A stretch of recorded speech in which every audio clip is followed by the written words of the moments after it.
West Wing Week. Welcome to the West Wing Week, your guide to everything that's happening at 1600 Pennsylvania Avenue. This week, the president made a major announcement on a policy to guarantee access to free preventative health care services, unveiled next year's budget, pushed Congress to extend the payroll tax, awarded the National Medals of Arts and Humanities, met with China's Vice President Xi, and traveled west to Wisconsin and California. That's February 10th to February 16th, or go big. Today is Valentine's Day. Go big. That's my advice. On Friday, the president spoke to reporters in the White House briefing room and made an important announcement on a policy that will respect religious views while guaranteeing access to free preventative services like contraception to workers across the country. Every woman should be in control of the decisions that affect her own health, period. This is an issue where people of goodwill on both sides of the debate have been sorted through some very complicated questions to find a solution that works for everyone. With today's announcement, we've done that. Religious liberty will be protected, and a law that requires free preventive care will not discriminate against women. Meanwhile, in Dallas, Texas, First Lady Michelle Obama marked day 2 of her Let's Move tour by taping a segment of the popular TV cooking show Top Chef.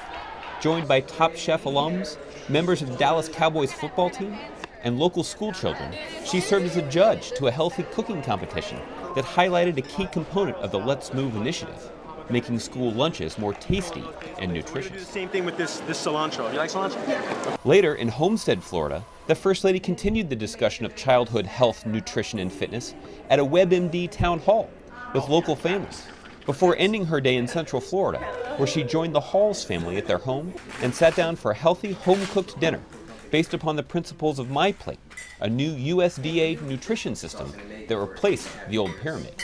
On Saturday, the First Lady concluded her Let's Move tour at the ESPN Wide World of Sports complex at Disney World, where she joined 1,400 families for a community physical activity event.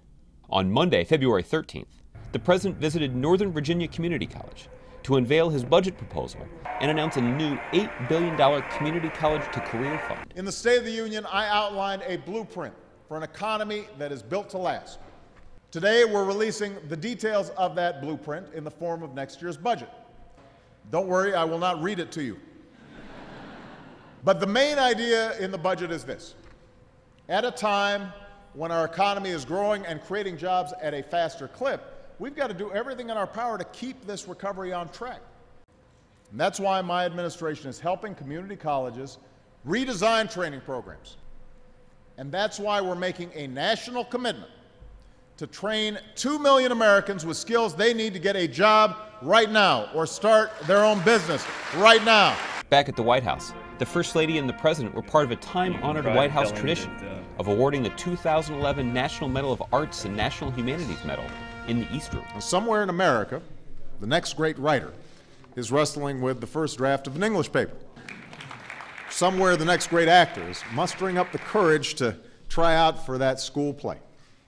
Somewhere the next great artist is doodling on their homework. Somewhere the next great thinker is asking their teacher, why not? They're out there right now, dwelling in possibility. On Tuesday, the president delivered remarks urging Congress to extend the payroll tax cut and unemployment insurance, and was joined by Americans from across the country who have shared what $40 a paycheck means to them.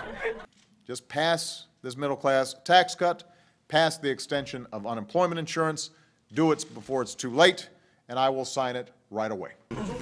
Later, the president sat down with Chinese Vice President Xi for a bilateral meeting in the Oval Office.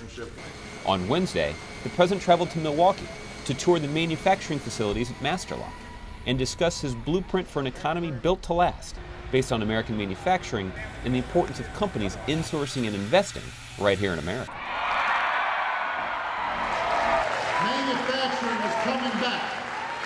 Companies are starting to bring jobs back. The economy is getting stronger. The recovery is speeding up.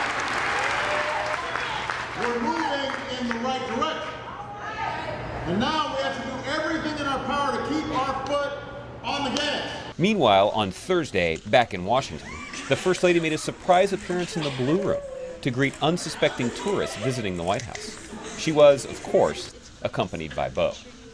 And this concludes the 99th edition of the West Wing Week. You heard that right, the 99th week. To find out more information on any of these topics or to see complete videos of these events, go to whitehouse.gov and be sure to tune in next week for our special 100th edition.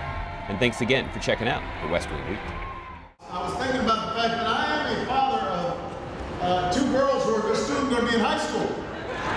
And then it might come in handy to have these super locks.